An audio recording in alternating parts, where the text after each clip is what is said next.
ঝিনাইদহের পৌরসভাগুলো যেন নাগরিক ভোগান্তির প্রদর্শনী। নিয়মিত কর পরিশোধ করেও নাগরিকরা পাচ্ছেন না ন্যূনতম সেবা। রাস্তাঘাট ভাঙা, ড্রেনেজ ব্যবস্থা অপ্রতুল, নেই বললেই চলে। উন্নয়ন কার্যক্রমে বাস্তবতা ও প্রয়োজনের প্রতিফলন নেই বলে অভিযোগ স্থানীয়দের। সচেতন মহল বলছে, সেবার নামে প্রহসন না করে প্রয়োজন বাস্তবিক সার্বজনীন উন্নয়ন। ঝিনাইদহ থেকে ফয়সাল আহমেদের পাঠানো তথ্য চিত্রে ডেস্ক রিপোর্ট। ঝিনাইদহের হরিণাকুণ্ড পৌরসভা পুরো পৌর এলাকা জুড়ে যেন খানাখন্দরের রাজত্ব। বৃষ্টির মৌসুমে এই রাস্তাগুলোর রূপ নেয় জলকাদায় ভরা ফাঁদে।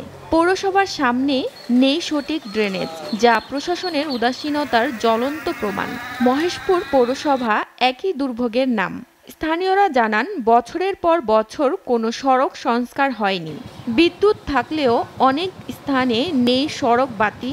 রাত নামলেই গোটা শহরে ডুবে যায় অন্ধকারে।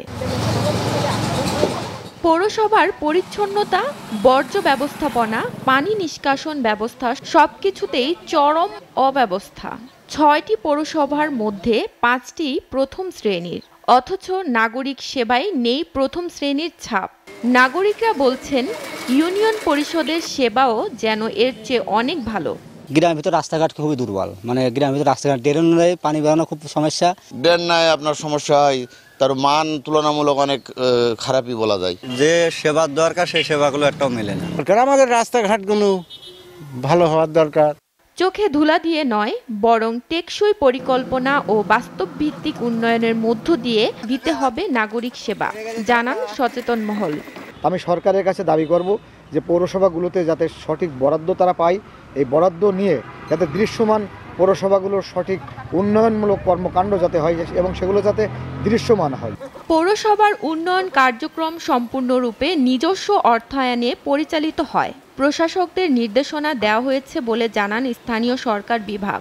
পৌরসভাগুলো মূলত তাদের নিজস্ব আয়ের থেকে যে উদ্বৃত্ত থাকে সেটা দিয়ে উন্নয়ন কর্মকাণ্ড সম্পন্ন করে, আর সরকার থেকে অনুদান বাবদ বার্ষিক উন্নয়ন কর্মসূচির আওতায় বা অন্যান্য অনুদান বাবদ যেটি পাওয়া যায় সেই অর্থ দিয়ে নির্মাণ কাজগুলো করা হয়।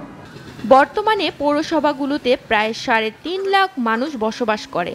সেবার নামে প্রহসন না করে প্রয়োজন বাস্তবভিত্তিক উন্নয়ন, বলছে সচেতন মহল। এসিটিভি নিউজ ডেস্ক।